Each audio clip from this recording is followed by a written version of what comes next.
Hello everyone, this is Payal Chirag Jain and Karma Foundation present talk show और आज हमारे साथ संजय रावल जी है। ये सेशन शुरू होने से पहले मैं और हमारे एसोसिएट पार्टनर के बारे में बताना चाहूंगी। स्वर सज्जन फाउंडेशन कौशल गोयल, मल्टीटास्किंग मॉमीज वैशाली वैष्णव, रोटरी क्लब अहमदाबाद आशा देसाई जी, टीएलजे डिजिटल मार्केटिंग एलएलपी ध्रुव ठक्कर। सर, आज आपसे बहुत सारी हम बातें करने वाले हैं और बहुत क्रूशियल सब्जेक्ट है, वो है यूथ और एजुकेशन। यूथ भी, मॉम डैड आजकल बहुत ज्यादा घबराहट शुरू हो चुकी है। पहले एक टाइम था सर के 2-3 बच्चे होते थे तो पता ही नहीं चलता था। अब हम जैसी मॉम्स को तो एक बच्चा होता है तो नानी दादी सब याद आ जाती है। So because the kids have so many anxiety, इतनी सारी चीजें उन्हें पूछनी होती है कि हम कहीं ना कहीं अब सोचते हैं यार बहुत हो गया। आप मुझे ये बताइए, पहले तो एक मॉम डैड पेरेंटिंग कैसे करना चाहिए, फिर हम जाएंगे यूथ को कैसे संभालना चाहिए, और फिर हम बहुत ही क्रूशियल मैटर में जाएंगे, वो है एजुकेशन। तो सबसे पहले जब एक मम्मी और पापा बनते हैं तो कैसा चेंज हो जाता है 360 डिग्री, और उसे हमें कैसे पेनिट्रेट करना चाहिए कि आप बेस्ट मॉम बन पाओ या बेस्ट डैड बन पाओ।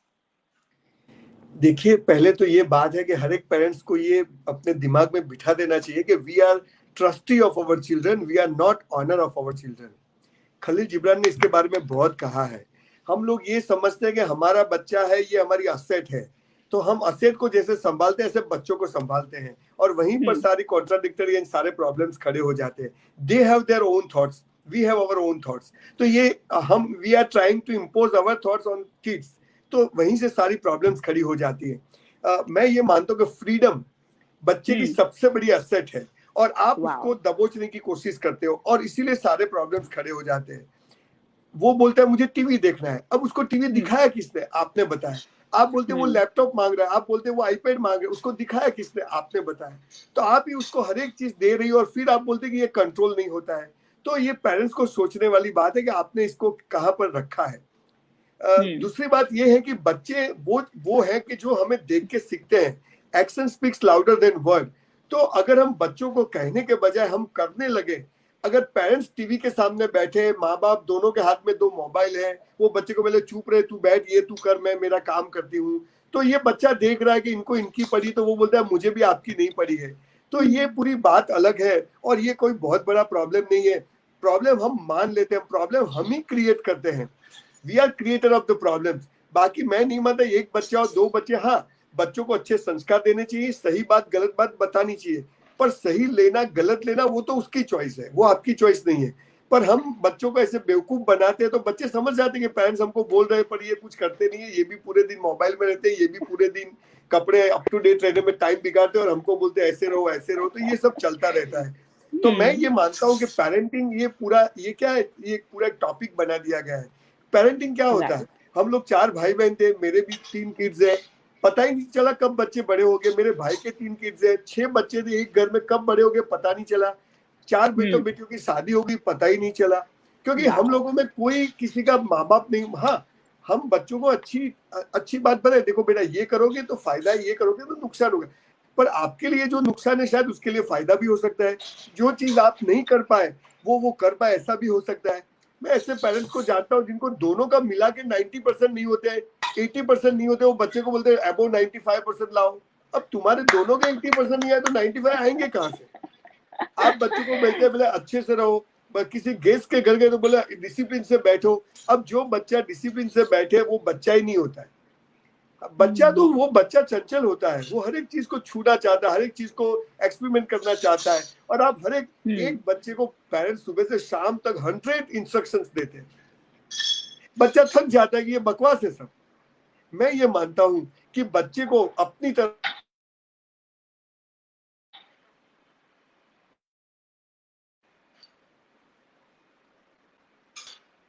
घंटे से अंदर क्यों बैठे हो, तो आ गया।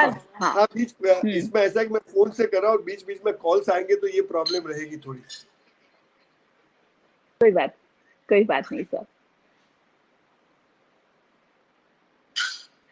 गाइस बहुत ही इंटरेस्टिंग सब्जेक्ट है कि यूथ और एजुकेशन और पेरेंटिंग सब हम थोड़ा मिक्स कर रहे हैं, तभी जाके हमारा आगे का चैनलाइज होगा, अच्छे से हमें समझ आएगा। बट ड्यू टू सर का फोन कनेक्टेड है तो थोड़ा हो सकता है डिफिकल्टी आए, बट नेवर माइंड। वो कहते हैं ना, हर बेस्ट चीज के लिए थोड़ा टाइम होता है, तो शायद हमें भी थोड़ा टाइम लगेगा, सर पहुंच जाएंगे हमारे पास और हमें बहुत अच्छी बातें बता पाएंगे। ये चीज मैंने भी महसूस की है। जब मेरा बेटा हुआ था तो उस टाइम पे मेरे लिए बहुत नया था, 360 डिग्री चेंज था, और अब हो जाएगा, हो शायद वो जाएगा। मेरा बेस्ट कुल बडी बन चुका है। मेरे फोन्स चलते रहेंगे तो बीच बीच में ऐसा थोड़ा प्रॉब्लम रहेगा। नो तो प्रॉब्लम सर। हम पेरेंटिंग ये होता है कि बच्चे की फ्रीडम को मत छीनो। आप अपने बच्चे को डॉक्टर बनाना चाहते हो, अब आप तो बन नहीं पाई, अब आप बच्चे को बोलते हैं तू डॉक्टर बन, उसको बनना है म्यूजिशियन, उसको बनना है स्पोर्ट्समैन। तो ये जो पेरेंट्स बच्चे की पैदाइशी के साथ से सब डिसाइड कर लेते हैं, वहीं से ये सब प्रॉब्लम खड़े होते हैं। तो मैं ये वेरी मानता ट्रू। हूँ कि हमें उसको अच्छे से पालना पोसना है, उसको अच्छे संस्कार देने, अब लेने नहीं लेने क्या करना वो उसकी चॉइस है। तो मैं नहीं मानता कि कोई बहुत बड़ा प्रॉब्लम है, पर हम इसको प्रॉब्लम मान लिया है कि ये बच्चे ऐसा करते हैं। मैं एक बहुत छोटा जोक सुना दे तो इसमें पूरा जवाब आ जाएगा आपका। ये बहुत जगह ओके। पर मैंने बताया भी। एक बच्चा कहीं भी जाता था तो अपनी मम्मी को बोलता है कि मुझे बाथरूम जाना है, मुझे वॉशरूम जाना है। तो उसकी माँ बोलती बेटा ऐसा नहीं बोलते, पब्लिक प्लेस में ऐसा बोलो तो शर्म आती है, ऐसा नहीं बोलो। तो बच्चा बोले पर मुझे वॉशरूम जाना है तो मैं क्या करूंगा? तो बोले तुम ऐसा बोलो कि मुझे गाना गाना है, तो मैं आपको बाथरूम ले जाऊंगा। संस्कार सिखाए, अच्छी बात हाँ। सिखाए। एक बार किसी कथा सुनने गए बाप जी की, वहां संत की कथा में बैठे तो बच्चा खड़ा हो गया, मुझे मुझे गाना गाना है। उसकी मम्मी बोली बैठ जा, अभी नहीं गाना है। फिर से बच्चा खड़ा हो गया, मुझे गाना गाना है, बोले अभी नहीं गाना है।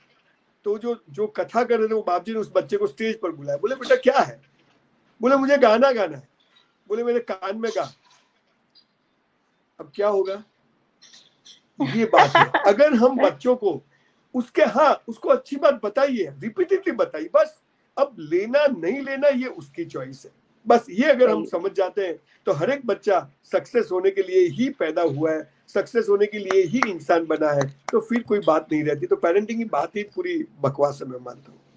परफेक्ट सर, ये तो हमारा बेसिक हो गया कि पेरेंट्स को समझना है। अब बात आती है आई कैन यूथ नॉट को हियर यू। लेके। आप सुन सकते हो मुझे? हेलो? हेलो? मुझे मेरा आवाज माइक नहीं आ रही चालू है आपकी। सर? ओके, एक सेकेंड ना सर। कौन है? आपका हेलो? म्यूट हो गया। सर एक सेकेंड ना सर, पहले आ रहा था ना मेरा वॉइस आपको? आपको पहले मेरी आवाज आ रही थी ना सर? मेरा माइक चालू है यहाँ। हेलो? आवाज आ रही है? Okay, wait. Okay wait, I start again, कोई बात नहीं, मैं अब वापस से चालू।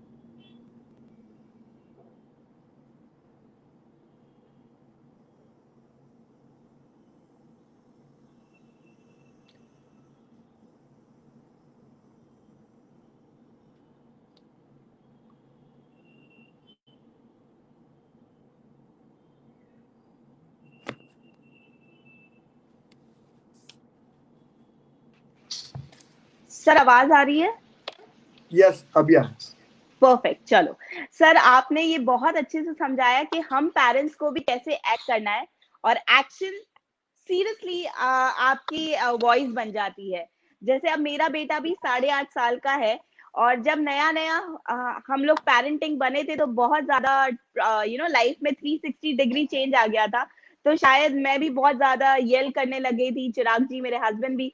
बट धीरे धीरे मैंने यही बना लिया कि ये मेरी अभी लाइफ है। 3 साल के लिए मेरा लाइफ सिर्फ एक है, वो है मनन चिराग जैन, और उसके साथ ही पूरा अपना डिवोट करने लग गई टाइम। और आज का दिन है, 2 साल 2.5 साल हो चुका है, मैं काम भी अच्छे से कर पा रही हूँ, वो मेरे हर मीटिंग में साथ होता है, और हम दोनों बड़ी बन चुके हैं रेदर देन मदर और अ डॉटर। और आपने भी मुझे वेरी गुड, साथ में ही देखा था मनन के। वेरी गुड, तो वेरी गुड। जर्नी जर्नी अब ऐसी लगती है कि अगर बच्चा शायद नहीं होता, मनन नहीं होता, तो मैं कहीं नहीं होती।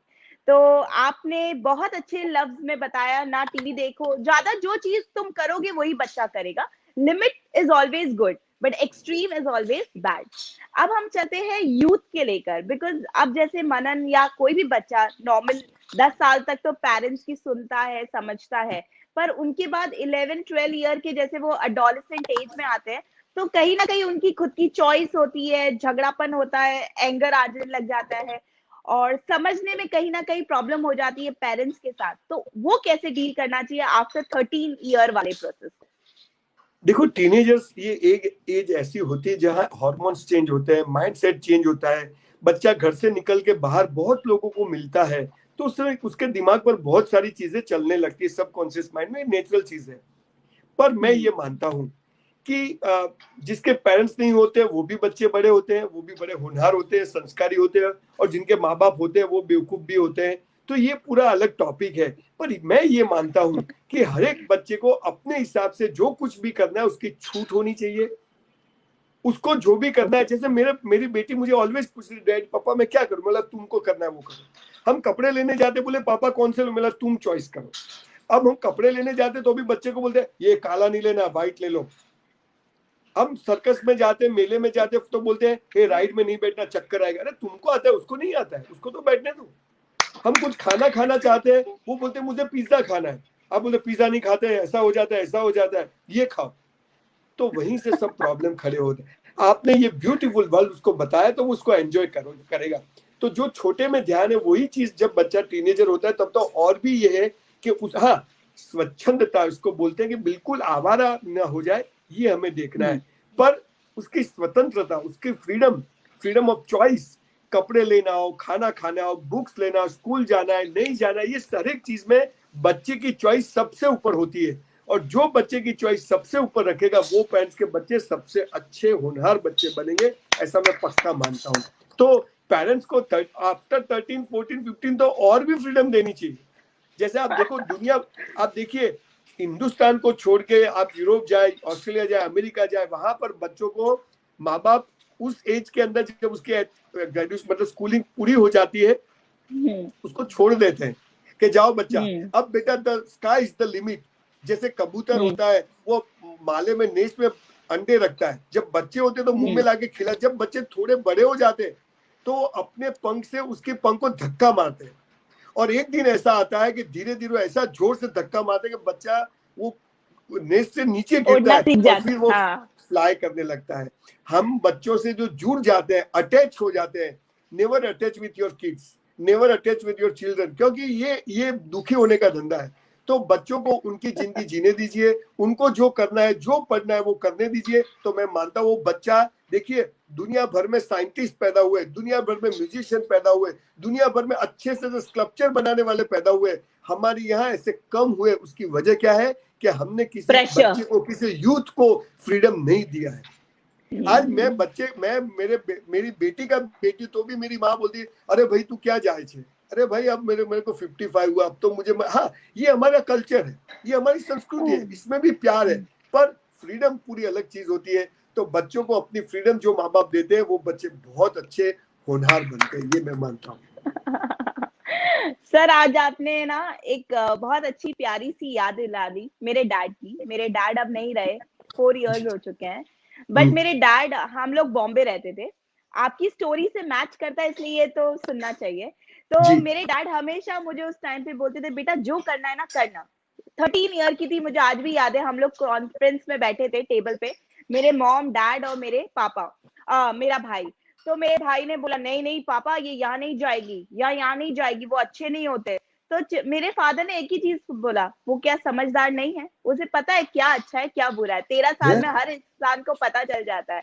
सो टुडे ऑल्सो टिल डेट उनने मुझे अथॉरिटी दी थी कि तुम समझो, अगर ना समझ आए एक बार डिस्कस करना, मैं तुम्हें बैलेंस शीट बना दूंगा, फिर तुम देखो तुम्हें राइट जाना है लेफ्ट जाना है, तुम्हें गलत करना है तो भी तुम्हारे कर्म, अच्छा यस करना है तो यस। भी तुम्हारे कर्म। तो आज एकदम आपकी जो वाणी है वो सच बात है कि आज मैं लाइफ में फियरलेस हूँ। मुझे कुछ करना होता है ना सर, मैं कभी ये नहीं सोचती हूँ मैं गिर जाऊंगी, मैं ये सोचती हूँ गिरूंगी तो भी चलूंगी, वापस से उठूंगी, या गिर गई तो एटलीस्ट मन में मलाल नहीं रहेगा कि मैं ये करती या मैं ऐसी होती। जो हुआ रिजल्ट मेरे सामने है।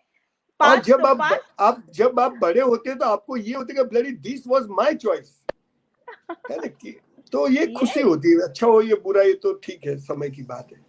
सर आपने एकदम सही कहा। तो हमें जो भी सुन रहा हो, तो अगर जो बच्चा 10th के बाद डिसीजन लेना चाहता है, क्योंकि कुछ पेरेंट्स क्या होते हैं, लोगों के हिसाब से चलने लग जाते हैं। साइंस है तो बहुत ही इंटेलिजेंट है, कॉमर्स है तो एवरेज होगा, और आर्ट है तो भूल ही जाओ, फिर तो एकदम डब्बा गुल है। पर सर इसमें आपका क्या टिप्पणी है, या क्या आप बोलना चाहते हो उस पेरेंट्स के लिए कि बच्चा डिसाइड करेगा, आप नहीं डिसाइड करोगे?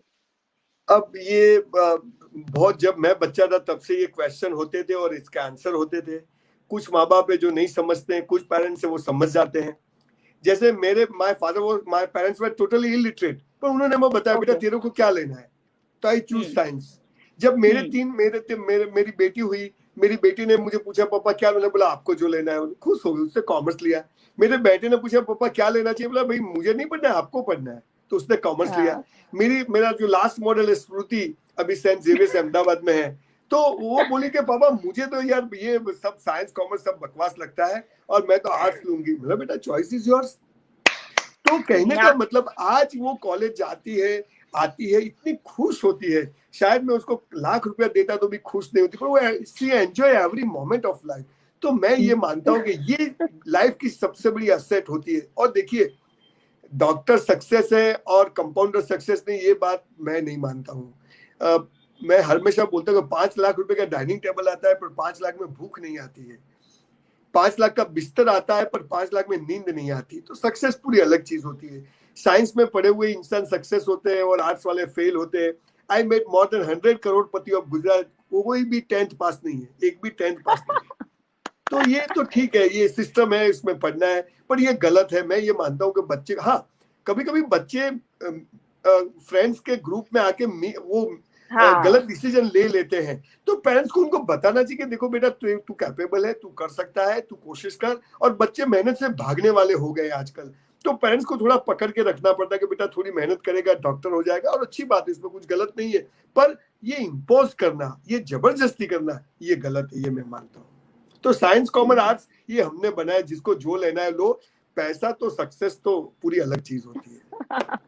वाओ ब्यूटीफुल सर, आपने इतने प्यार से इतना छोटा सा नोट दिया है, वो बोला है कि अगर आपको समझाना ही है अपने बच्चों को, पर प्यार से और अपने तरीके से। किसी को वो बोलते हैं ना, डांट के तो तुम कुछ भी काम नहीं करा सकते, पर प्यार से शायद कुछ भी करा सकते हो।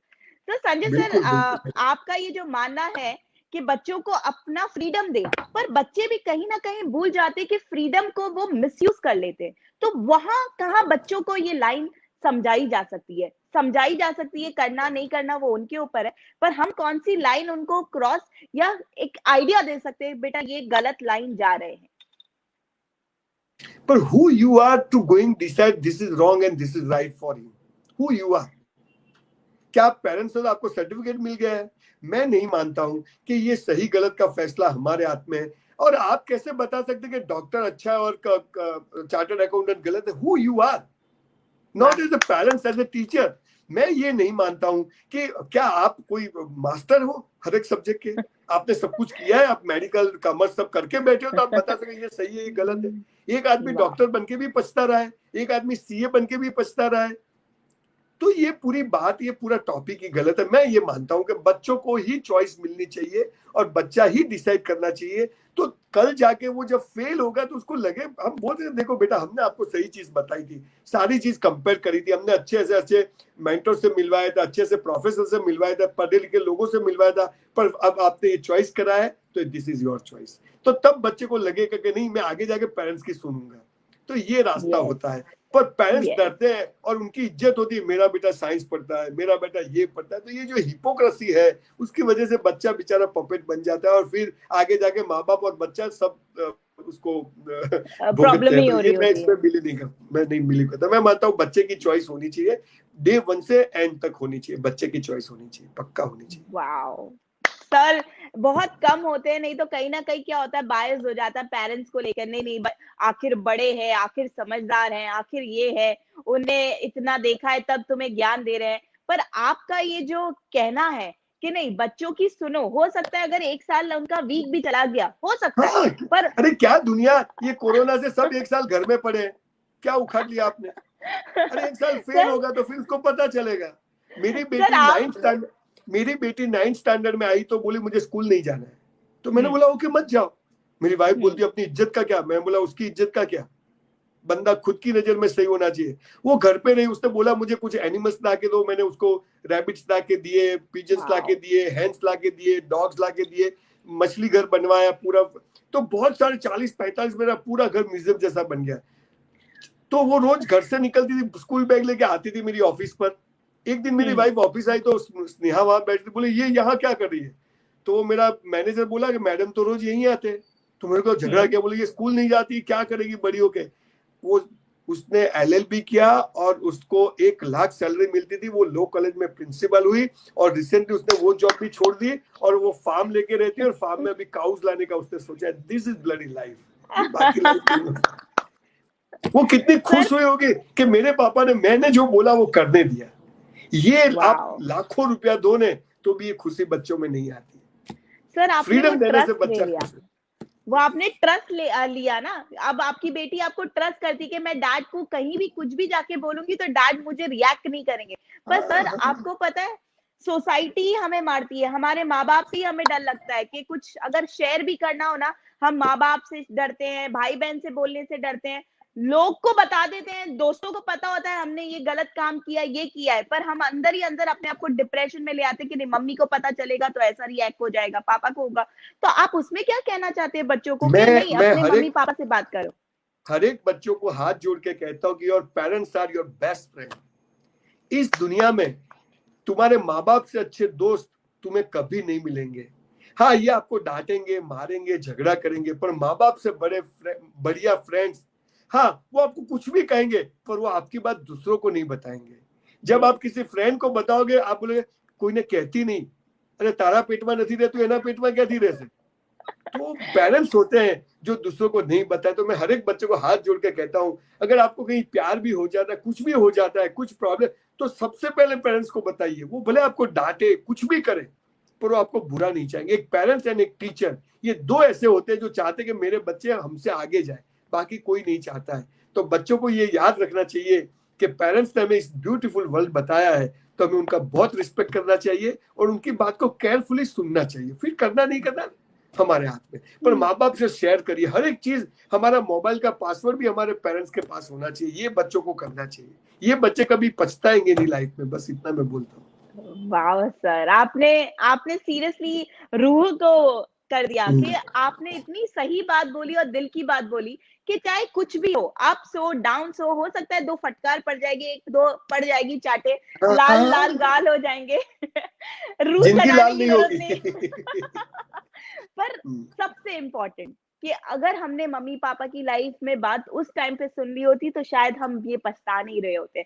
जैसे कोई भाग जाता है या बच्चा पढ़ाई नहीं कर पाता है या शादी गलत डिसीजन रन ब्राइड बन जाते हैं या यू व्हाटएवर, तो ये चीज वो हमेशा आज भी रिग्रेट कर रहे हैं। मैंने कुछ कपल्स देखे हैं, मैंने कुछ बच्चे देखे, पापा ने तो कहा था पर शायद मैं ही नहीं समझ पाया, और वो 10 साल 15 साल उनकी जीरो को उनने एकदम जिंदगी को जीरो कर दिया। तो गाइस आप अपने मन की जरूर करिए, पर अगर पापा या मम्मा कुछ कह रहे हैं तो उसको भी सोच के समझने, और अगर उनसे बात नहीं कर रहे हो बाई चांस तो मेंटोर जैसे संजय जी है, वो क्या है, वो लाइफ में मेंटोर करते हैं कि नहीं बच्चा अगर अपने माँ बाप से बात करने में हिचकिचा रहा है या घबरा रहा है तो संजय सर है या ऐसे बहुत सारे डॉक्टर होते हैं जो आपको सही गाइडलाइंस दे सकते हैं। पर मैं तो ये कहूंगी कि मेरे लिए तो संजय सर है, मेरे मेंटोर है। मैं आज 1.5 ईयर से उनसे ही जाके कुछ भी होता है सर ये कैसे करूं, और वो एक ही शब्द कहते हैं, पायल गलत तो तू है बेटा, थोड़ा सा सही कर दे सही हो जाएगा। तो उस वक्त मुझे बुरा नहीं लगता है क्योंकि सर मुझे जानते हैं कि मेरे अच्छे के लिए कह रहे, तो आपके पेरेंट्स भी अच्छे के लिए कह रहे। और पढ़ाई में सर ने बहुत अच्छे से एम्फसाइज किया, साइंस लो, आप अकाउंट्स लो या आर्ट लो, आपको जो लेना है आप लो। 3 साल के बाद अगर या 5 साल के बाद अगर आप बन जाओगे ना वही इंसान जो अभी आपको बहुत सारी चीजें कहानियां सुना रहे थे, आपके मम्मी पापा को सुनाने बैठ जाते थे, वही आपके घर आएंगे 6 साल के बाद, बोलेंगे नहीं नहीं आपका बेटा ये हो गया, आपका बेटा ये हो गया। So be patient, stand for yourself, but do not say anything जो आपके मन में हो, वो अगर आप पेरेंट्स को नहीं बताओगे तो आपकी लाइफ जीरो हो जाएगी। सर आपने इतने प्यार से बताया कि आपके 3 बच्चे हैं, तीनों बच्चों ने आपको अप्रोच किया, पर आपके टाइम पे इतना पेरेंट्स का और इतना फादर का, मदर तो हमेशा क्लोज होती है, उल्टा आपके केस में ये था कि आपको डांट पड़ रही थी कि आप ज्यादा डील दे रहे हो, आप ज्यादा बिगाड़ रहे हो, मैं समझ सकती हूँ। तो ये आपके एज में आपने कैसे समझ लिया कि मैं अपने बेटे को या बेटी को ये फ्रीडम दूंगा, क्योंकि आपके पेरेंट्स ऐसे नहीं थे, आपके पापा ऐसे नहीं थे, तो आपको ये मन में कैसा आया? जैसे मेरे पेरेंट्स मुझे मैं तो ऑनेस्टली बोलूं तो मेरे पेरेंट्स भी मेरे जैसे ही थे, क्योंकि उन्होंने अच्छा। मुझे कभी रोका नहीं है, कभी टोका नहीं है। 12th में मैंने साइंस लिया था, मेरी कैपेसिटी नहीं थी पर मैं बहुत होशियार था। तो मेरी पिताजी की जो इनकम थी उससे 10 टाइम्स मेरी ट्यूशन फी थी। पर उन्होंने भरा पैसा, रात दिन मेहनत करके, ही वॉज टेलर, तो बहुत मजूरी पसीना बहा के पैसा भरा। मेरे आउट ऑफ 20 मेरे 19 फ्रेंड्स मेडिकल इंजीनियरिंग में गए, आई गॉट 54%। पर मैं जब घर रिजल्ट लेके आया तो मेरे पिताजी ने एक सिंगल वर्ड मुझे नहीं बोला कि तेरे, बोले पास हो गया, मुंह देख के समझ गए कि उसके अच्छे परसेंटेज नहीं आए। पर ही नेवर, मतलब ये नहीं बताया मेरे पैसे बिगाड़े, मैंने मना कुछ नहीं बोले, बेटा आप तुमको जो करना है करो। Then I was waiter in hotel and मेरी लाइफ चली। तो मेरे पेरेंट्स ने कभी हमें ना, मेरी माँ ने कभी ये बताया कि बेटा पढ़ने बैठो। हाँ, वो बोलते हैं बेटा अच्छे लड़कों से दोस्ती रखो, अच्छे घर के लड़कों से दोस्ती रखो, बस ये कहते रहते थे। बोले टीचर्स का रिस्पेक्ट करो बेटा, बुजुर्गों का रिस्पेक्ट करो, अच्छे लोगों से मिलो, बस ये देसी बात, क्योंकि दोनों पढ़े लिखे तो उनको साइंस का कॉमर्स का कुछ पता ही नहीं था। तो वो चीज मुझे बहुत टच कर गई, तो ये मैं ज्यादा करने लगा। मेरी बेटी ने लव मैरिज किया, मेरे बेटे ने लव मैरिज किया। I lost my brother in car accident, तो मेरे भाई की बेटियां बेटे मेरे साथ है, उनकी दोनों बेटियों ने लव मैरिज किया। पर आज मेरे दामाद मुझसे भी अच्छे मिले हैं। तो मैंने जब बच्चों को फ्रीडम दिया और साथ में संस्कार दिए, तो मैं मानता हूं कि कुछ गलत नहीं होता है, फिर तो वो ऊपर वाले के हाथ में होता है। पर मैं ये मानता हूं कि मुझे तो बहुत फ्रीडम मिली, और वही फ्रीडम मैंने अपने बच्चों को पास ऑन करी। तो जैसे मैं खुश हूं आज लाइफ से, ऐसे मेरे बच्चों को जब मैं देखता हूं तो वो भी बहुत खुश होते हैं। तो फ्रीडम तो मैं मानता हूं कि हमारी सबसे बड़ी एसेट फ्रीडम है। और अगर फ्रीडम पे कोई तराप मारेगा तो अपना दिमाग जाता है। तो न मुझे अपना दिमाग जाने देना है, न मुझे किसी का दिमाग जाने देना है। तो न मेरी फ्रीडम पर कोई हावी हो ये मैं चलाऊंगा, न मैं किसी की फ्रीडम पर हावी होऊंगा, ये मुझे याद रखना है बस। तो मैंने अपने बच्चों के साथ वही किया जो मेरे पेरेंट्स ने मेरे साथ किया। That's all. सर आपकी ये जो केमिस्ट्री है, तो कहीं ना कहीं हम ये कह सकते हैं कि आप ही अपने बच्चों के दोस्त बनने की पहले आप कोशिश करो, तो बच्चा अपने आप आपके साथ बातें करेगा। अगर कुछ गलती हो गई तो आप, अरे बेटा ऐसे मत कर, तो ये सारा खेल तो एक ही हो गया। तो डिप्रेशन नाम की दवाई मेरे ख्याल से खाने की जरूरत नहीं पड़ेगी अगर जैसे पेरेंट्स मेरे ही। मेरे तीनों बेटियों ने लव मैरिज किया, पर सबसे पहले उन्होंने मुझे बताया कि पापा ये लड़का है जो मुझे अच्छा लगता है। मतलब बोला या गो हेड, मैं जरा तपास कर लेता हूँ कि क्या है। तो सही। ये हमने उसको प्रोटेक्ट किया। फिर बोले नहीं गो हेड, कि एक वाओ। बेटी का एक लड़का गलत भी था, तो मैंने बोला बेटा तुझे सोचना चाहिए, तो उसने सोचा और उसने रिजेक्ट किया उस लड़के को। तो और सर। आज जो लड़का है वो पहले वाले से बहुत बेहतर लड़का है। हाँ, हालांकि हम्म। जोड़ी ऊपर से बन के आती है, पर पेरेंट्स से हम्म। बच्चा, हाँ कहीं मेरे कहने से कल क्या होता है वो किसी को नहीं पता है। पर बच्चों को अपने पेरेंट्स को बताना चाहिए। और बच्चों में तुम्हें तमने कॉलेज में भरवा मोकलीए कि लफड़ा करवा मोकलीए छे, आવું नहीं करવું જોઈએ। आपने नहीं किया तो इसको भी नहीं करने का, ये बच्चे की चॉइस है। सर आपने एक और बात याद दिला दी। मेरे डैड की लव मैरिज है और मैं 13 की थी, हम बॉम्बे रहते थे। तो बॉम्बे में तो आप समझ सकते हैं मराठी और मल्टी कॉस्मो क्राउड है। तो एक दिन मेरे डैड आके प्यार से मुझे बताते, बेटा प्यार करना कोई गलत बात नहीं है, मैंने भी प्यार किया है, लव मैरिज की है, पर लव करो तो मुझे बता देना जैसे आपने कहा, और मैं बिल्कुल। तुम्हें बता दूंगा कि हाँ या ना। मैंने ठीक है डन। तो मेरी लव मैरिज है और सर चिराग जी ने मुझे प्रपोज नहीं किया, मेरे पिताजी को प्रपोज किया कि क्या मुझे बात आपकी है। बेटी सर मेरे को आपकी बेटी इतनी पसंद है कि मुझे शादी करनी है। तो मेरे पापा ने 3 बार उससे पूछा, बेटा मगरमच्छ में हाथ डाल रहा है, बेटा ये मगरमच्छ में जोखम हाथ बहुत बड़ा जोखम है बेटा। पर सर सबसे अच्छी बात मैंने ये देखी कि मैंने भी अपने डैड से ही सब कुछ शेयर किया, और आज भगवान की दुआ से 10 साल हो चुके हैं, और हर वक्त जो मेरी मुस्कुराहट है, मुझे ऐसा लगता है आज वापस से मैं शादी करने वाली हूँ। तो हमेशा मैंने मेरे डैड की सुनी। मैं ये नहीं कहती मेरे डैड की सुनी तो मैं बहुत खुश हूँ, शायद मेरे में भी डिसीजन पावर है, पर फिर भी मुझे एक सिक्योर फील होता है कि मैंने मेरे डैड को बताया। तो ये जो आपका कहने का मुद्दा है कि सिक्योरिटी फील होती है कि मुझे मेरे बड़ों को पता है कोई अंकल ना बताए कि तुम्हारी बेटी यहाँ घूम रही थी, या ना बताए कि तुम्हारा बेटा ये नहीं कर रहा, पढ़ाई नहीं कर रहा, साइंस ले लिया पर वो यहाँ घूम रहा है।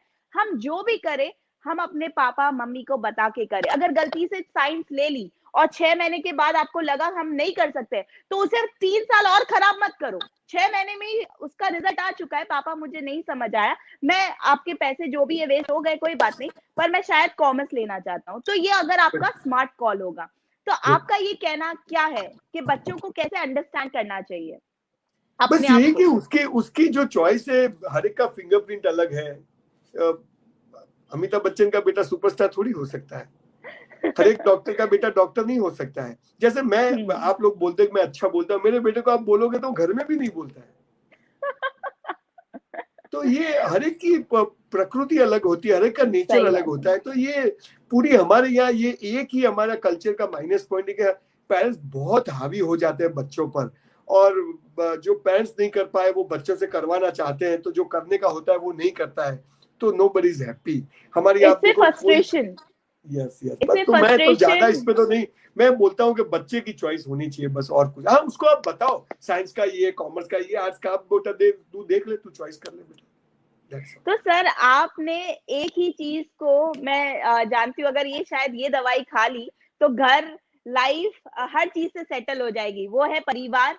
परिवार को हर दिल की बात बताई जाए, चाहे वो स्कूल से लेके हाई स्कूल हो जाए, फिर उसके बाद शादी का जो माहौल है वो हो जाए, और फिर आगे की भी हो सकता है, कभी वो बिजनेस कर रहा हो, फेलियर हो गया, और अपन ये बहुत डरते हैं सर। ये रिश्ता जब बच्चा 17 साल का हो जाता है, स्पेशली मैं लड़के की बात कर रही हूँ, तो 17 साल का हो जाता है, वो कहीं ना कहीं अपने पापा से वो डिटैचमेंट हो जाता है। माँ से तो इतना ही रहता है, मेरा लाल, मेरा पीला, मेरा हरा आएगा, ये खिलाना है, पर पापा से कहीं ना कहीं कटने लग जाता है, क्योंकि पापा सही चीज बताते हैं कि बेटा ये नहीं हो रहा सही, और वो डरने लग जाता है। माँ को तो आधी चीज गोल गोल गप्पा खिला देते हैं कि मम्मी मैं तो हूँ करूँ छू, पापा नहीं समझ तो ये आप क्या कहना चाहते हो कि पापा और बेटे की केमिस्ट्री सुपर कूल चलनी चाहिए?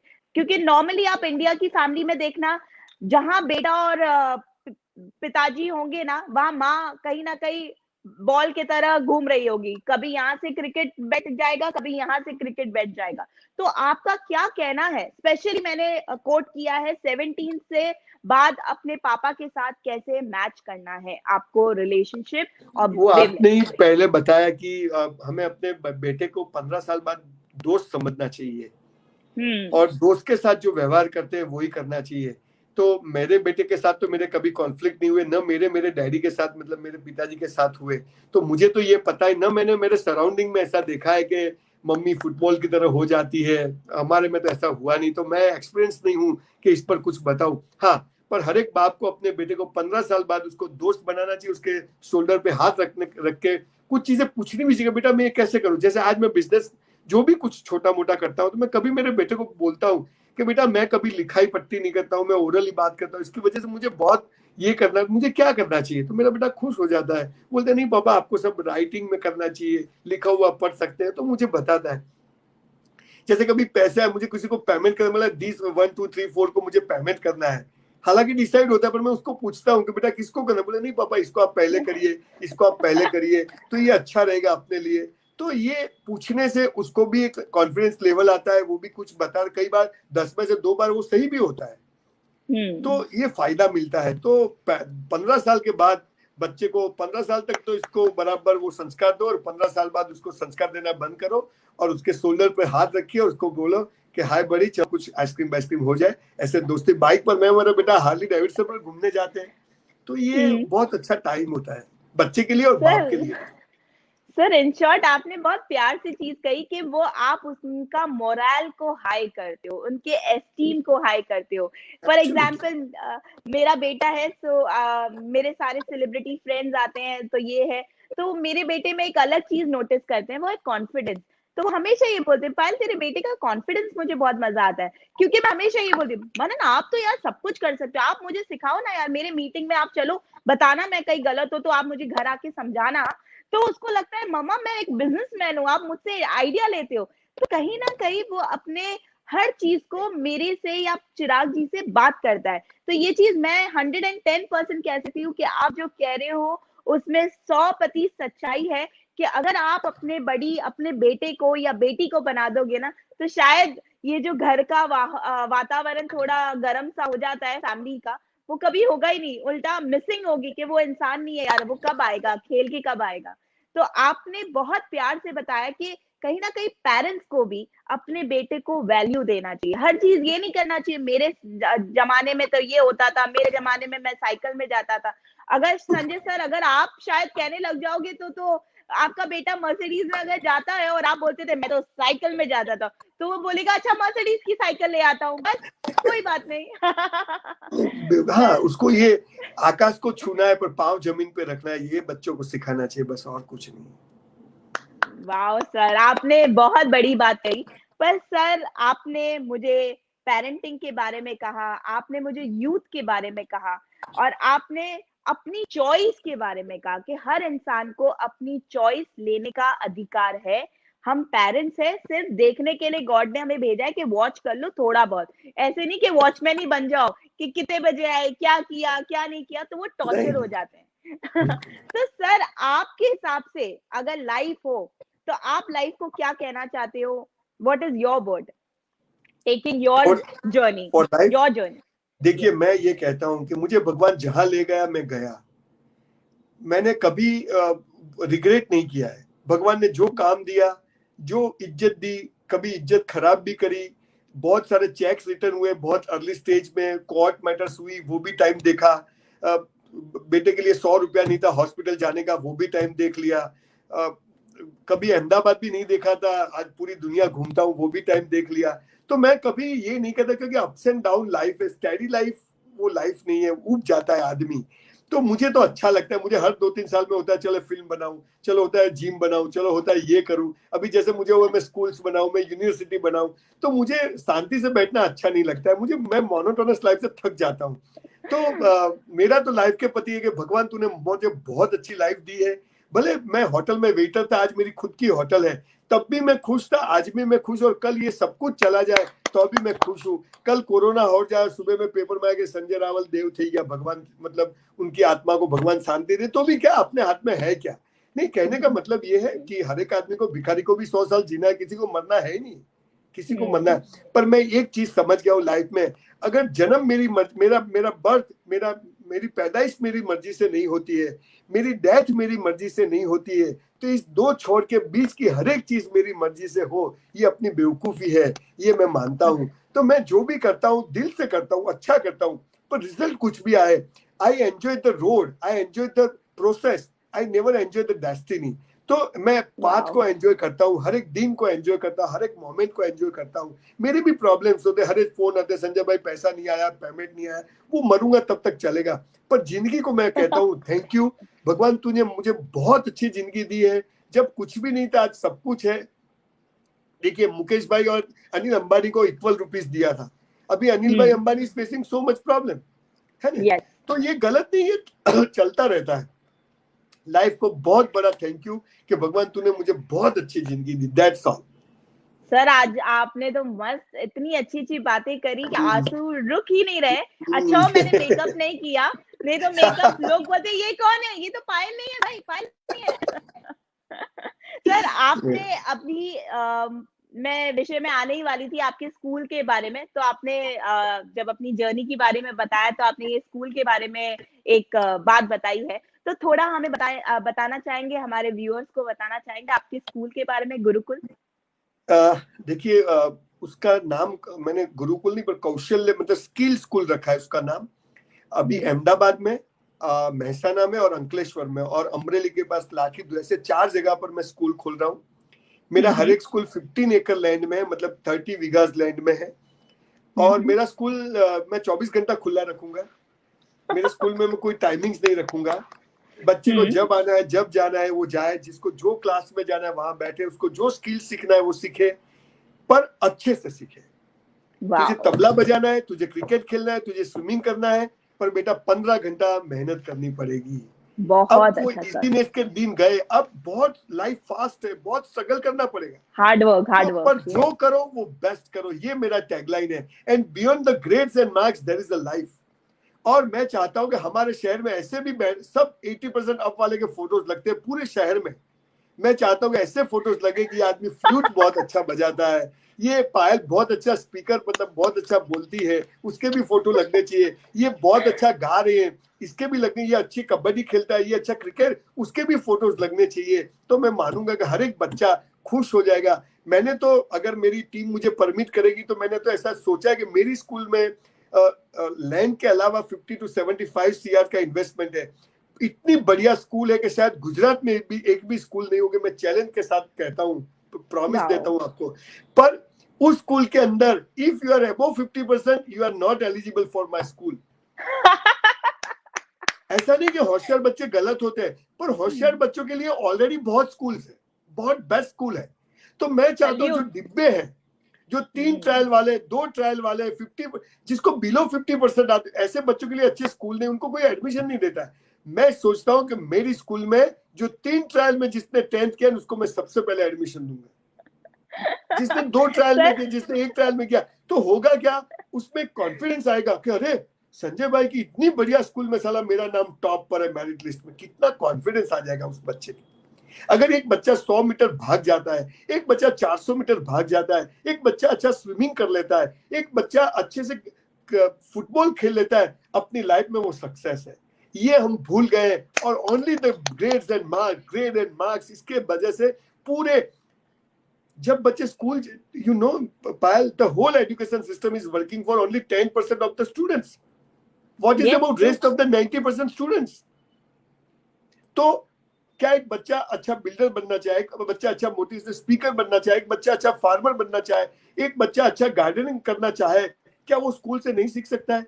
हमारी नई जो एजुकेशन पॉलिसी आई है, मैं जो बोलता हूँ 70% इस एजुकेशन पॉलिसी में नरेंद्र भाई मोदी ने लिया है।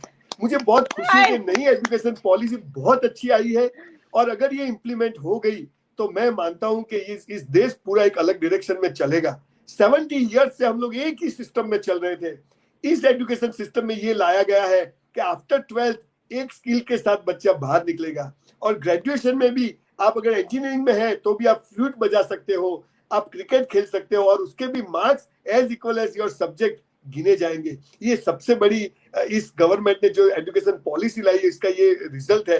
तो मैं मानता हूं कि मेरा जो ड्रीम था कि पढ़ाई के साथ 20 स्किल 50 स्किल बच्चे को ऑप्शन दो, और बच्चा जाके 5 skill, wow. 4 skill, 3 skill, 2 skill, और 12th के बाद एक स्किल। पहले मैं अभी लास्ट टाइम ऑस्ट्रेलिया गया था, तो वहां पर हम्म। कंप्यूटर इंजीनियर को 1 घंटे का $8 मिलता है, $8 पर आवर, और प्लम्बर को $20 पर आवर मिलता है। अब बोलो, आप कंप्यूटर इंजीनियर बनोगे कि प्लम्बर बनोगे? हमारे देश के अंदर सही ये जो बात है, स्किल सबका का अपना है, अपना उस, काम है। हम्म। बिल्कुल, और कोई काम छोटा नहीं होता है, कोई काम छोटा नहीं होता है, पर कुछ न करना ये सबसे छोटी चीज होती है। तो मैं चाहता हूं कि हमारे स्कूल में सिर्फ डॉक्टर, इंजीनियर, आईएएस, आईपीएस तो नहीं बनेंगे, पर बाकी के फील्ड में ऐसे प्लम्बर, ऐसे ऐसे म्यूजिशियन, ऐसे स्पोर्ट्समैन बनेंगे, साला आग बन करके बोलेगा ये संजय रावल के स्कूल का बच्चा है। इस लेवल का इंफ्रास्ट्रक्चर देना है। इस, और मैं रूपानी साहब को लास्ट टाइम मिला था, ही प्रॉमिस मी, शायद वो भी इस डायरेक्शन में चल के गवर्नमेंट भी ऐसी 10-15, मैं तो बनाऊंगा तो उसमें फीस लूंगा, पर गवर्नमेंट ऐसी स्किल बनाने का सोचा है। मेरा पूरा आइडिया सुन के रूपानी साहब ने भी मुझे प्रॉमिस किया कि संजय हम भी ऐसे आप जो बोलते हैं ऐसे 10 स्कूल बनाएंगे। तो मुझे भी लगता है कि अगर गवर्नमेंट भी इतना पॉजिटिव इनिशिएटिव लेती है तो गुजरात का तो भविष्य बहुत अच्छा है। पर मेरी स्कूल यूनिवर्सिटी देखने तो पूरी इंडिया में से लोग एब्रॉड से अपने बच्चों को यहाँ पढ़ने भेजे, ऐसी स्कूल बनाने का मेरा सपना है। देखते हैं भगवान क्या करता है। Wow, amazing sir, amazing. Sir, I think कुछ नेटवर्क में प्रॉब्लम हुआ है, तो हम्म। विवेक का मैसेज आया है कि ये लाइव डिसकंटिन्यू हो गया है, तो मैं एक बार उसको कॉल कर दूं, हाँ, एक बार कॉल करके मैं पूछ लीव लूं। कर देता हूँ, फिर से कनेक्ट हो जाएंगे। हाँ, ठीक है, okay sir.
Hi everyone, it was beautiful. बहुत ही ज़्यादा अच्छा लगा। हम संजय सर से और बातें करेंगे लाइफ को लेके। और उन्हें जो स्कूल के बारे में बात की है, वो तो आउट ऑफ द बॉक्स है। ये बात एकदम सही है कि 35% वालों को तो फिर पास ही क्यों करते हो, कि वैल्यू तो देखा जाए तो 75 प्लस वालों को ही वैल्यू दी जाती है, नो डाउट। डिस्टिंक्शन जो बोलते हैं 70 के बाद। तो जो संजय सर का थॉट प्रोसेस है, उनको कॉन्फिडेंस बनाने के लिए ये स्कूल बना रहे हैं कि जो बाय चांस पढ़ाई में अच्छा नहीं है, दूसरी सारी एक्टिविटी में बहुत अच्छा है, पर हो सकता है पढ़ाई में अच्छा नहीं है, तो उसे कैसे हम अच्छा करें और आगे बढ़े। तो this will be the best one and I am just waiting Sanjay sir आए और हम बहुत सारी बातें उनसे कर पाए। Thank you so much audience, आप इतने अच्छे से, and thank you for my association partner Swara foundation, multitasking mommies and Rotary Club and TLJ digital marketing. So yes, again I'll be joining Sanjay sir and we'll be talking to Sanjay sir. Yes sir. Hello, we are back. Yes. मेरे ख्याल से net भी सोच रहा था कि आज तो मैं भी ब्राउज हो गया, इतनी सारी नॉलेज मुझे मिल गई है। सर, पर आपने सीरियसली, आई एम श्योर जो भी आज हमें लाइव देख रहा है और जो बाद में ये वीडियो देखने वाला है, कहीं ना कहीं उनकी तीसरी आंख जो है, जैसे शिव जी की खुलती थी, वैसे आज उनकी खुलेगी, पेरेंट्स की और किड्स की। कि पेरेंट्स समझेंगे कि मुझे बच्चों को समझना है और किड्स समझेगा कि मुझे अपने पेरेंट्स को सब बताना है। हमें घबराना नहीं है, दो चार वो छोटी सी डांट से या थप्पड़ से हमें डर नहीं लगना चाहिए, हमें पापा मम्मी को शेयर करना है। तो सर, आपकी स्कूल को देख के तो मैं फिदा, सोच के ही फिदा हो रही हूँ। मैंने विजुअलाइज करना भी शुरू कर दिया। अगर शायद वो टाइम पे आपकी स्कूल बनी होती तो मैं भी आती, बिकॉज मैं भी 60% वाली थी। एंड ये टैगलाइन बहुत मिलता था सर, आज शेयर कर रही हूँ सबके सामने। सर, हर जन आते थे मम्मी पापा के पास, मेरे भैया जो हैं, बड़े भैया, वो 85% लाते थे और मैं मुश्किल से 60% लाती थी। पर मेरे लिए जश्न हुआ करता था घर में। मेरे पापा लाखों की गिफ्ट ला रहे होते थे, पायल पास हो गई है, तो मेरा भाई बोलता था पापा यार मुझे ये सब करना चाहिए आपको, मैं 85% लाया हूँ, वो 60। बोला वो बंदी अपने एक दिन दो दिन पढ़ती है, पास हो जाती है, मतलब उसका दिमाग बहुत अमेजिंग है, पर उसका इंटरेस्ट कम है। तो सर, हर बड़े इंसान मेरे घर आके पापा मम्मी को बोल के जाते थे, कुछ नहीं करेगी, क्या करेगी, कौन शादी करेगा। उस टाइम पे शादी का एक बहुत बड़ा बवंडर होता था। आज तो 10 साल में मैं ये जरूर कहूंगी कि कोई माँ बाप शादी के लिए इतना प्रेशराइज या स्ट्रेस नहीं लेता। तो वो टाइम पे मेरे डैड को बहुत बोलते थे, शादी कौन करेगा। पर आज मेरे डैड उस दिन भी यही कहते थे, उसका नसीब अच्छा है, उसका जो होगा अच्छा ही होगा, टेंशन मत लो, आपको तो वैसे भी नहीं रखना है, मुझे ही रखना है मेरी बेटी को, तो क्यों टेंशन ले रहे हो। और आज उनकी बेटियां जो 85-90% लाती थी, शायद वो मुझे कॉल करके मुझसे पूछती, पायल मैं कैसे शुरुआत करूं, मुझे भी कुछ करना है, तेरे ऐसे बनना है। तो इंसान का कॉन्फिडेंस उसको हर जगह लेके जा सकता है। बिल्कुल आपकी बिल्कुल। मन की भाव अच्छे होने चाहिए, आपका कॉन्फिडेंस होना चाहिए, और आपका जो कंटेंट है, कंटेंट अच्छा है तो कोई आपको रोक नहीं सकता। वो संजय सर ये कहते हैं, अगर आपका कंटेंट बेस्ट है ना, तो कितनी भी ब्लॉकेज आ जाएगी ना, वो ब्लॉकेज साइड हो जाएगी और आप वहां पहुंच जाओगे जहां आपकी मंजिल है।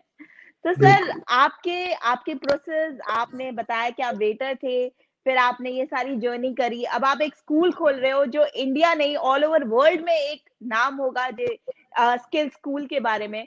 सर, आपका ये परिवार का कितना सपोर्ट है, क्योंकि कभी कभी क्या होता है सर, मैं बहुत छोटी बात बताना चाहती हूँ कि इंसान के बहुत थॉट प्रोसेस होते हैं, पर आपके आपके वाइफ हो गए या बच्चे हो गए, इस चीज को रियल समझते हैं कि नहीं, संजय कुछ कह रहा है तो सही कह रहा है।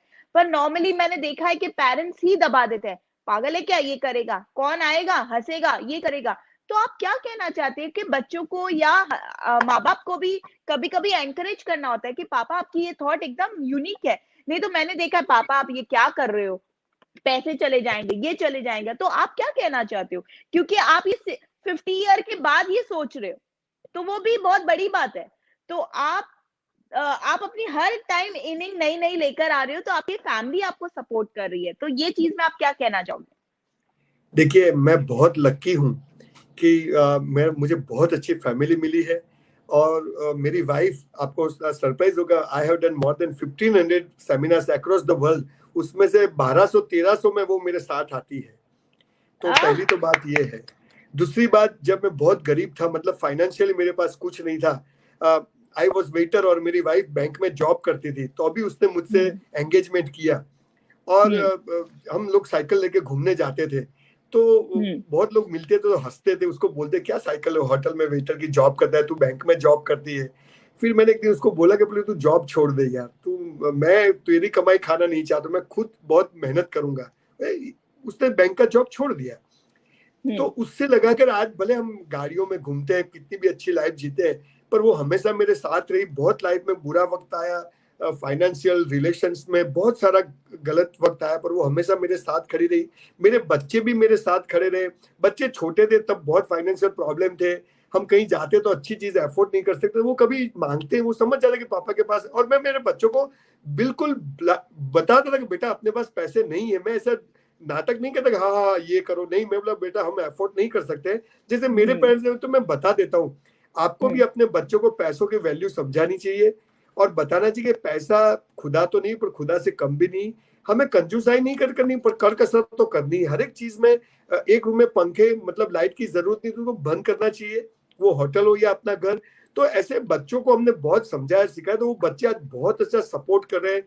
मेरी बेटी आज शादी हो गई, उसके वहां भी बेटी है, मैं नाना बन गया, पर वो हर एक 4-5 दिन में, वीक में मुझे पूछती पापा बहुत બધું बराबर चाले છે ने, आपने कोई प्रॉब्लम नहीं ने। बस इतना पूछना भी बहुत हो जाता है। मेरा बेटा है जो मेरा पूरा बिजनेस देखता है, मेरा भतीजा है साहिल, वो भी मेरा बिजनेस देखता है, मेरे भाभी हैं, हम जॉइंट फैमिली में रहते हैं।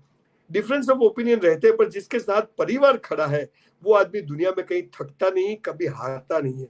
आज सौजी भाई धोलकिया या गोविंद भाई धोलकिया जो डायमंड में बहुत बड़े इंडस्ट्रियलिस्ट, मतलब बिजनेसमैन है, 100-200 लोग का फैमिली साथ में काम करता है। तो जो आदमी अपने फैमिली को, हाँ उसमें प्रॉब्लम होगी, जो घर का मेन आदमी, आज मुझे बहुत कुछ बर्दाश्त करना पड़ता है, पर अगर एक आदमी के सहन करने से पूरा परिवार जुड़ के रहता है तो वो बहुत बड़ी चीज होती है। एक फ्रिज में एक मैंगो होती है, वो सड़ जाती है पर कोई खाता नहीं है, वो बोलेगा वो खाएगा, वो बोलेगा वो खाएगा, और कौड़ी बिगड़ जाती है। ये जो प्यार मोहब्बत परिवार से मिलता है, जैसे आज मैं कहीं भी जाता हूँ, मैं घर में नहीं रहता हूँ, मेरी छोटी बेटी थोड़ी जिद्दी है, वो बोलती है यार पापा सो आखो दिवस सेमिनार में तुमने कंटालो नहीं दिया, तो फिर बोलता है नहीं नहीं पापा, मेरे दोस्त बोलते तेरे पापा बहुत अच्छा बोलते हैं, हम उनको फॉलो करते हैं। तो मैं पीठ करते कह रहे मेरे पापा है। तो बच्चे भी समझ जाते हैं कि नहीं नहीं। तो मेरे तो परिवार मुझे बहुत सपोर्ट करता है। मेरी माँ, रात को मैं 12 बजे आता हूँ तो भी वो बैठी रहती है सोफे में, बोले भाई अजी नहीं आए हो। कभी कभी वो खाना भी नहीं, मैं बोला बेटा माँ तू खा ले, बोले नहीं नहीं तू आएगा फिर ही खाऊंगा। तो एक अलग बॉन्डिंग होता है, और वो ताकत होती है जो इंसान को, जगह पैसे से आदमी हार जाता है, पर परिवार से जो हारेगा ने वो कहीं जीत नहीं पाएगा। जो भाई का नहीं हुआ वो किसी का नहीं होता है, ये मैं मानता हूँ।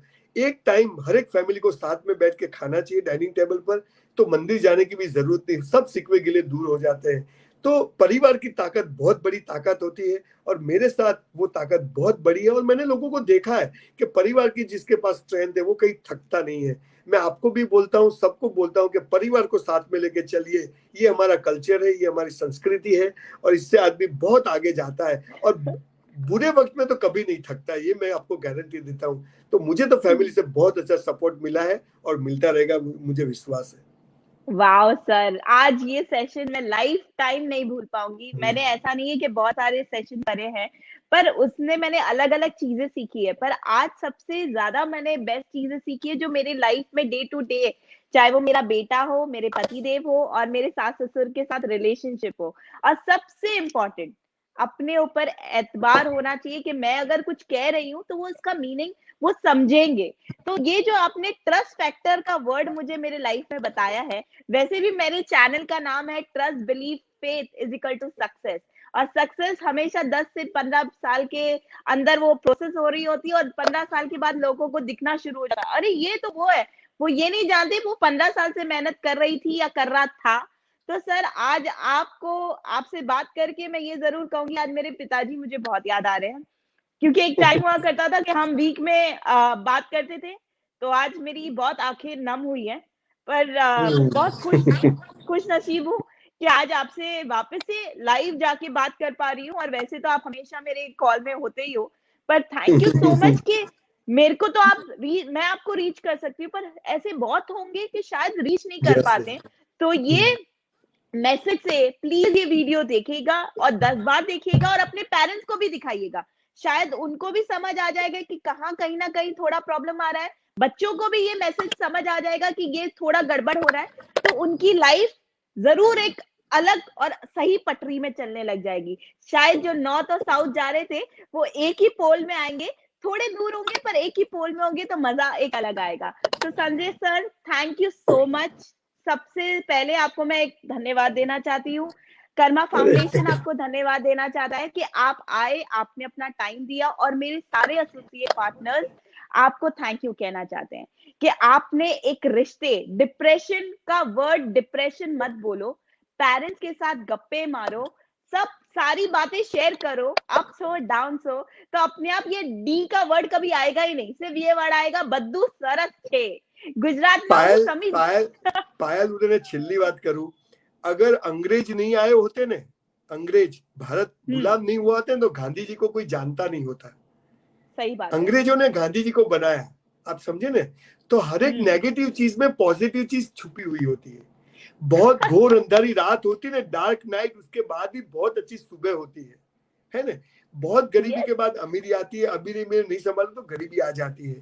तो ये सब चलता रहता है, आप पैदा होते हो, आप मर जाते हो, आप मर जाते हो, फिर पैदा होती है, चक्कर चलता रहता है। पर सो मस्ट गो ऑन, हमें थकना नहीं है, हमें चलना है। We are part of the whole universe. तो हम ये नहीं चाहेंगे मेरा बेटा, मेरा हस्बैंड, मेरी वाइफ, मेरे पेरेंट्स, मेरी दुनिया, मेरे परिवार, मैं कहूँ ऐसे ही चले। क्यों चलेंगे? हर एक को अपनी लाइफ जीने का अधिकार है, और हमें अधिकार किसी को देना नहीं है, ना किसी का अधिकार लेना है। ये समझ के अगर आदमी जीता है तो nobody can deprive, कोई आपको परेशान नहीं कर सकता है। आप अपने बादशाह होते हैं, हमें भिखारी नहीं बनना है, बादशाह बनना है। That's ये लाइन एक कह देते हो, जहां से लाइन शुरू होती है, जहां संजय सर खड़े होते हैं, लाइन वहां से ही शुरू होती है मेरे दोस्त। बिकॉज आपने एक मन में धीरना ली थी, आपने अपना सोचा था कि गरीब होना गलत नहीं है, पर गरीब मरना गलत है। आज मैं मेहनत करूंगा, कुछ ना कुछ तो कर ही लूंगा। और सर ये आप एग्जाम्पल हो बहुत बड़े कि आप कभी घबराए नहीं छोटे काम से। और आजकल के जो बच्चे हैं, पर सर 2 सेकंड और ले लेते हैं, चलो। आजकल के बच्चे यही घबराहट है, मैं देख रही हूँ। मैं तो चीज बोलना चाहती हूँ, मैं देख रही हूँ काफी यंगस्टर जो 30-35 के हैं, वो अगर कुछ नहीं कर पाए, बाई चांस फेलियर हो गए बिजनेस में 2-3 बार, वो छोटे काम शुरू नहीं कर सकते, बड़े काम के लिए वो खर्चा करे जा रहे और अंदर से खोखले हो जा रहे। तो शो ऑफ की लाइफ मत जियो, जो है छोटा है बड़ा है, अपना घर संभाल पा रहे हो ना, किसी से हाथ नहीं मांग रहे हो ना, बस दैट्स इट। तो संजय सर ने बहुत बड़ी बात बोली कि छोटे काम बड़े काम से कुछ नहीं होता, काम करना जरूरी है। Thank you Sanjay sir for the beautiful session. और हर बच्चा आपको सुनने के बाद एक जज्बा ही अलग होगा, और माँ बाप का भी जज्बा अलग होगा। तो थैंक यू, हम आपको थैंक यू करते हैं। Bye sir, take care. Thank you everyone, बहुत मजा आया। सर ने बहुत ही रियलिटी वाली बातें करी, और हम लाइफ में आगे बढ़ेंगे, दैट्स फॉर श्योर। पर हमें परिवार को लेके चलना है, राइट? टेक केयर, बाय, सी या।